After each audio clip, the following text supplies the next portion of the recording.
L'actualité en continu vous est proposée. Et bien ravi de vous retrouver, chers auditeurs, sur votre nouvelle chaîne YouTube, 237 ActuNet. L'information de qualité sur cette chaîne est assurée par nos experts politologues et analystes politiques.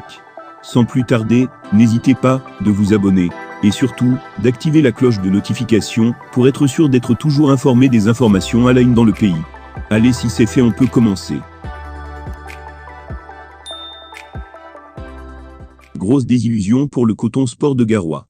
Après avoir réalisé une saison parfaite, l'année dernière en remportant la Coupe et le championnat du Cameroun, le club des Berges de la Bénoué ne fera pas autant cette saison.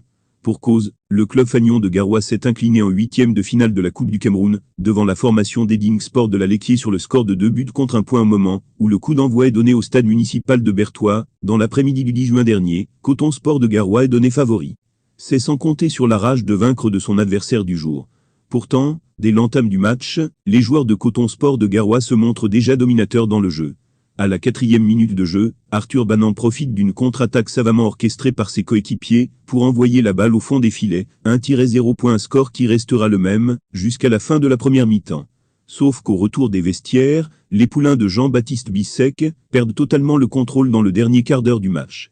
Profitant des fébrilités et des largesses défensives de Coton Sport de Garoua, les poulains d'Anissène Jonquet vont inscrire 2 buts. Le relégué en Élite 2, Eding Sport de la Lecquier, marque d'abord à la 77e minute, avant de récidiver 5 minutes plus tard, 83e, et mettre en furie les supporters présents au stade municipal de Berthois. Revanchard, Coton Sport va pousser dans les derniers instants du match, mais sans jamais trouver le chemin des filets. Au bout de 90 minutes, le club de la région du Centre va s'imposer, 2-1, et sortir le récent champion en titre de la Coupe du Cameroun. Un coup dur pour Jean-Baptiste Bissek et ses poulains qui avaient à cœur de remporter la Coupe nationale pour la 2e fois consécutive après 2022.